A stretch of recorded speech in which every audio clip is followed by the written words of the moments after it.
জার্মানিতে passport renew করতে গিয়ে হঠাৎ করে একটা মিনি ট্রিপ হয়ে গেল। আর এই সুযোগে আমি ঘুরে এলাম জার্মানির সব থেকে ইম্পর্টেন্ট ফিনান্সিয়াল সিটি, মানে ফ্র্যাঙ্কফুর্টে। আর বিলিভ মি, এই শহরটা একদমই আলাদা ভাইব দেয়। তো আজকে আপনাদের সাথে আমি শেয়ার করব, যদি কেউ ফ্র্যাঙ্কফুর্টে আসেন, তো এখানকার মেন কি কি জায়গা আপনারা দেখলে সত্যি আপনাদের খুব ভালো লাগবে। তাহলে বেশি দেরি না করে চলুন শুরু করা যাক আজকে আমার এই ব্লগ।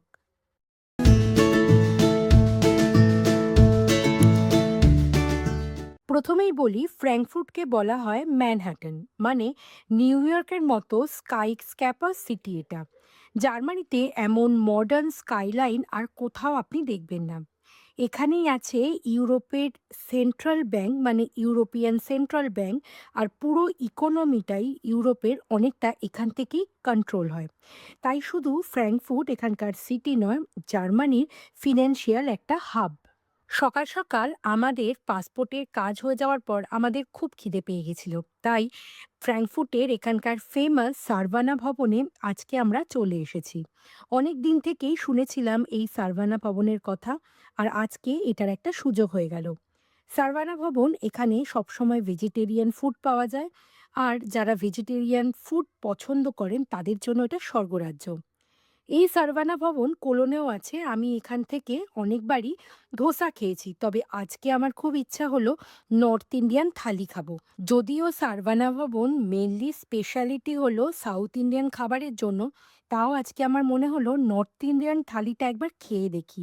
হ্যাঁ, খাবারগুলোর মধ্যে নর্থ ইন্ডিয়ান খাবারের সাথে খুব একটা আপনি মিল পাবেন না, আপনি টাচ পাবেন সাউথ ইন্ডিয়ান খাবারের সাথে।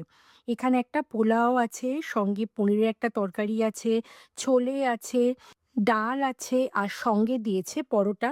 আর একদম শেষে মিষ্টিমুখ করার জন্য রয়েছে গুলাব জামুন। দীপাঞ্জন আর চিকা দুজনে মিলে নিয়েছে ধোসা। ওদের ধোসা খেতে খুব ভালো লাগে, তো সেটাই ওরা নিয়েছে।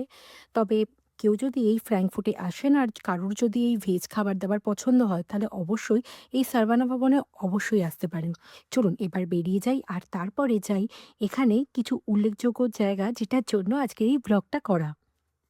প্রথমেই এলাম এই সুন্দর একটা ব্রিজে। এই ব্রিজটা আপনারা যারা ধরুন K-pop দেখতে পছন্দ করেন, তারা এই ব্রিজটা অবশ্যই চিনবেন। যেখানে হাজার লাফ লক লাগানো থাকে।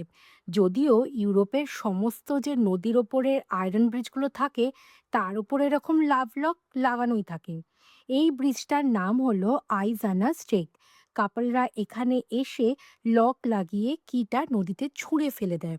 সিম্বল অফ ফরএভার লাভ। এই জায়গাটা কিন্তু সত্যিই খুব ফেমাস। আর এখান থেকে, মানে এই ব্রিজটা থেকে মোটামুটি ফ্র্যাঙ্কফুর্টের যে স্কাইলাইন সেটাও এখান থেকে দেখা যায়। তো এখানে খুব সুন্দর কিছুটা সময় কাটিয়ে আমরা সোজা চলে যাচ্ছি এই যে ওল্ড টাউন বা কন্ট্রাস্টে। ওল্ড টাউন এখানের এই ফ্র্যাঙ্কফুর্টের সিটি ট্যুরের মধ্যে সবথেকে ইম্পর্টেন্ট একটা জায়গা। আর এখানকার সবথেকে ইন্টারেস্টিং ব্যাপার কি জানেন?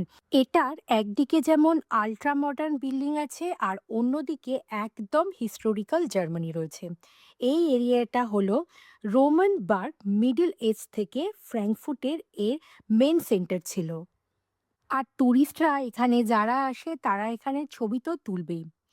আমার যদিও ট্রেনের আর খুব একটা বেশি বাকি নেই, তো যাওয়ার আগে ফ্র্যাঙ্কফুর্ট যে সাইন লেখা সেই লোকেশনটা গেলাম।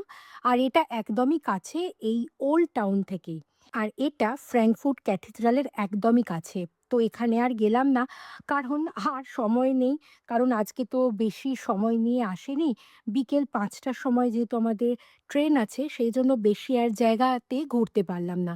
তবে আপনারা কেউ যদি ফ্র্যাঙ্কফুর্ট আসেন, তো এই এরিয়াটা অবশ্যই ঘুরবেন। এটা মোটামুটি ফ্র্যাঙ্কফুর্টে যারা আসে, মোটামুটি এটাই হলো টুরিস্টিক একটা প্লেস। আর ফ্র্যাঙ্কফুর্ট শুধু মডার্ন না, এই সিটিটা ওয়ার্ল্ড ওয়ার 2 তে অলমোস্ট ডিস্ট্রয় হয়ে গিয়েছিল। তাই পুরোটাই কিন্তু এখানে নতুন করে বানানো হয়েছে। তো আজকে যেটা আপনারা দেখতে পাচ্ছেন, এটা হিস্ট্রি আর মডার্ন লাইফের পারফেক্ট মিক্স। তো ফ্র্যাঙ্কফুর্ট হববানহফ থেকে আমাদের ফেরার ট্রেন, আর সেখানে আমরা চলেও এসেছি। তো আজকের ভিডিওটা কেমন লাগলো সেটা কিন্তু অবশ্যই কমেন্ট করে জানাবেন। আর ইন্ডিয়ান পাসপোর্ট রিনিউ করতে গেলে কি কি প্রসেস ফলো করতে হয় সবই আমার আগের ভিডিওতে আমি শেয়ার করেছি আপনাদের সাথে। তাহলে চলুন আজকের এই ভিডিও এখানেই শেষ করলাম। দেখা হবে আবার পরের ভিডিওতে। সবাই ভালো থাকবেন।